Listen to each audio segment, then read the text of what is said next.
இறை இயேசுவில் எனக் அன்பார்ந்தவர்களே, நம் ஜீவனுள்ள தேவனின் உயிருள்ள வார்த்தைகளை தினமும் கேட்பதன் மூலம் உங்களுக்கு நன்மையும் ஆசையும் உண்டாவதாக. இன்றைக்கு நம் உள்ளத்தில் ஆண்டவர் பேச விரும்புகிற திருவசனம் லூக்கா 12ஆம் அதிகாரம் 7ஆம் திருவசனம்.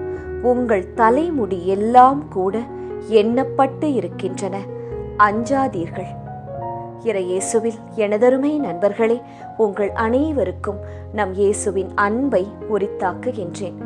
இன்றைய புனிதராம் அத்தியோக்கு நகர் புனித இஞ்ஞாசியார் ஆயரிடம் நமக்காக இறை இயேசுவிடம் பரிந்து பேசி அவரின் மேலான இரக்கத்தை பெற்று தரும்படி ஒரு நொடி தலைவணங்கி ஜெபித்துக் கொள்ளுங்கள். இன்று அக்டோபர் மாதம் 17ஆம் தேதி வெள்ளிக்கிழமை. தங்கள் பிறந்த நாள் மற்றும் திருமண நாளை கொண்டாடும் அனைவரையும் இறை இயேசுவின் அன்பும் ஆசீர்வாதங்களும் நிறைவாய் சேரட்டும். அது மட்டுமல்லாமல் தங்களுக்கு பிரியமானவர்களை இழந்து தவிக்கும் நண்பர்களையும் இறை இயேசுவின் தாய் மரியின் ஆறுதல் நிரப்ப வேண்டுமாய் மன்றாடுகிறேன். அக்டோபர் மாதத்தில் நண்பர்களே, முடிந்தவரை ஜபமாலைகளை செய்து அன்னைக்கு ஒப்புக்கொடுங்கள். மாதாவுடன் சேர்ந்து மைந்தனை புகழ்வோம். நம்மிடையே வாழ்வோர்கள் வேலை செய்வோர்களிடம் பல வேறுபாடுகள் இருக்கும். திறமையின் அடிப்படையில் இருக்கும். குணம், மொழி, நிறம், இப்படி எத்தனையோ டிஃபரன்சஸ் இருந்தாலும் அவர்களை இருப்பது போலவே நீங்கள் ஏற்றுக்கொள்ள வேண்டும். ஆவியானவரின் கனிகளில் ஒன்று இந்த ஏற்றுக்கொள்ளுதல் என்னும் குணம். ஒருவரை நீங்கள் ஏற்றுக்கொண்டீர்கள் என்றால் பல பிரச்சனைகள், பிரிவுகள் வராது. குடும்பத்திலும் சரி, பணியிடத்திலும் சரி. இன்றைய முதல் வாசகம் என்ன கூறுகிறது? ஆபிரகாம் கடவுள் மீது நம்பிக்கை கொண்டார், அதை கடவுள் அவருக்கு நீதியாக கருதினார் என்று பவுல் ரோமையருக்கு கூறுகிறாராம். இது நமக்கும் பொருந்தும். பெருமை பாராட்ட ஆபிரகாமுக்கு பல காரணங்கள் இருந்தது நண்பர்களே.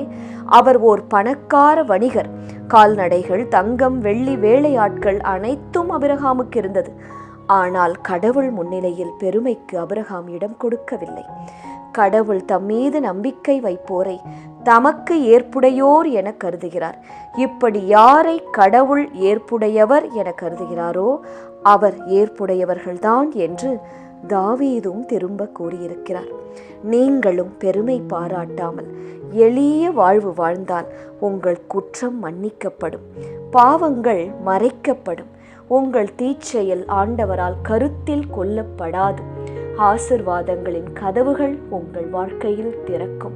இவை அனைத்தும் இன்றைய வாசகங்களில் உள்ளது. ஆகவே எளிமையை புரிந்து கொள்ளுங்கள், எளிமையாய் வாழுங்கள். இன்றைய நற்செய்தி வாசகத்தில் என்ன கூறியிருக்கிறது? உங்கள் தலைமுடி எல்லாம் கூட எண்ணப்பட்டு இருக்கின்றன என்று இயேசுவே கூறுகிறார். வெளிவேடம் போடுபவரை குறித்து எச்சரிக்கையாயிருங்கள் என்கிறார். அவர்கள் எல்லா இடத்திலும் இருப்பார்கள். இனி நீங்கள் இருளில் பேசியவை ஒளியில் கேட்கும்.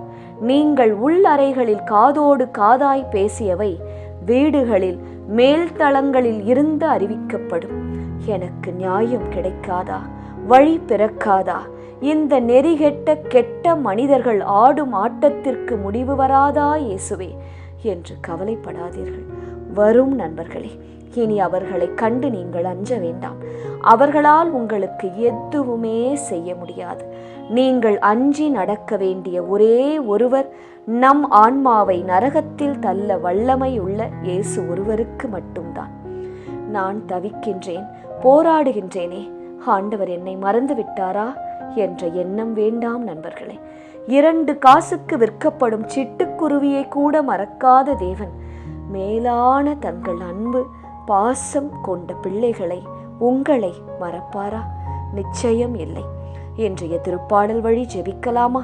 இயேசுவே, என் புகலிடமான ஆண்டவரே, உம் மீட்பின் ஆரவாரம் என் காதுகளில் ஒலிக்கின்றது. என் குற்றங்களை மன்னியும், தீச்செயல்களை எண்ணாதேயும். எங்கள் மனதில் உள்ள வஞ்ச எண்ணங்களை மாற்றும். மறைக்காமல் பாவத்தை அறிக்கையிடும் மனதை தாரும். நீதிமானாக மாறி ஆண்டவர் உம்முன் மண்டியிட்டு அகமகிழ நேரிய உள்ளத்தோடு உம்மை மகிழ்ந்து பாட துணை செய்யும் இயேசுவே, ஆமேன். இயேசு கிறிஸ்துவின் பெரிதான நாமத்தின் நிமித்தம் ஜெபிக்கிறோம், ஆமேன்.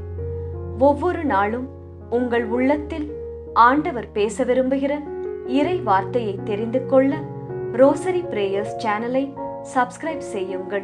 மேலும் உங்கள் நண்பர்கள் மற்றும் உறவினர்களுடன் ஷேர் செய்யுங்கள். நன்றி.